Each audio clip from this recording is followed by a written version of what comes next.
Yo tout le monde, c'est Kingston Gaming. Aujourd'hui, on se retrouve pour une nouvelle vidéo. Donc une vidéo tout tuto comme prévu de présentation d'un piège. Je vais faire, enfin ça c'est un tuto comment construire un petit piège facile à faire.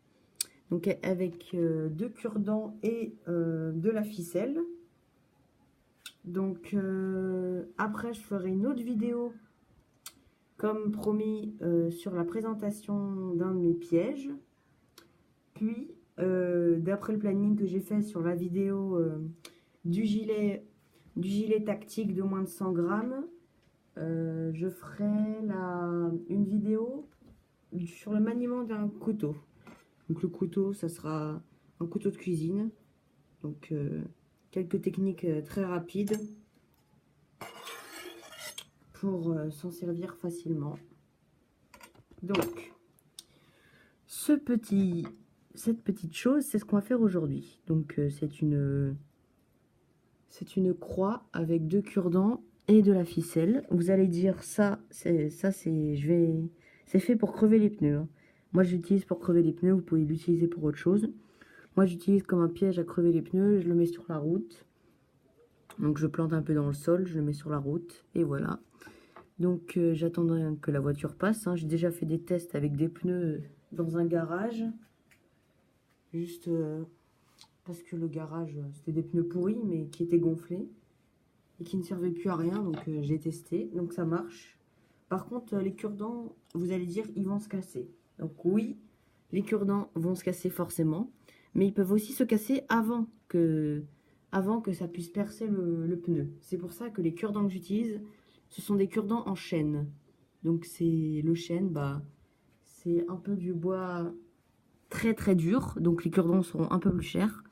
Vous pouvez utiliser des normaux, mais après, moi j'ai testé avec les pneus qui sont les plus résistants, d'après les pubs, hein, le Michelin, j'en dirai pas plus. Mais donc j'ai testé avec des pneus Michelin, et c'est que avec du chêne que j'arrive à les percer. Donc renseignez-vous hein, sur les pneus qu'utilisent les personnes que vous voulez faire crever les pneus. Donc pour faire ceci, on va avoir besoin de deux cure-dents qu'on va mettre comme ceci. Après, hop, on va prendre un bout de ficelle. On va couper le bout de ficelle. Voilà. On va mettre un côté ici. C'est compliqué de tout tenir. Hop, voilà. Vous allez mettre un bout qui passe. Un fil qui va devant et derrière. Vous allez le faire passer sur le côté inverse. Hop. Et hop, comme ça. Voilà. Donc, faut que ça fasse ça. Donc, attends, je vais recentrer le nœud. Voilà. Tac. Et tac. Voilà à quoi ça doit ressembler. Avec les deux fils d'un même côté.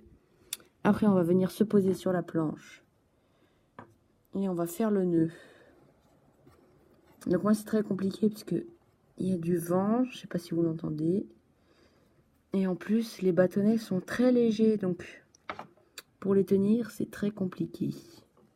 On va faire un nœud simple. Hein. Donc, on fait passer le fil dans un trou.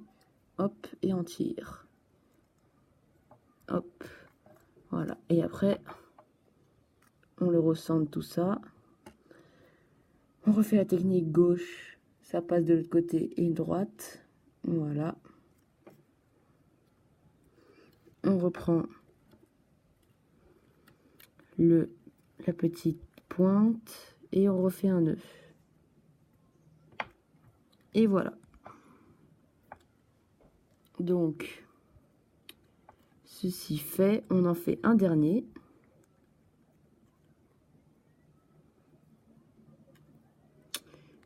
Tac, et voilà.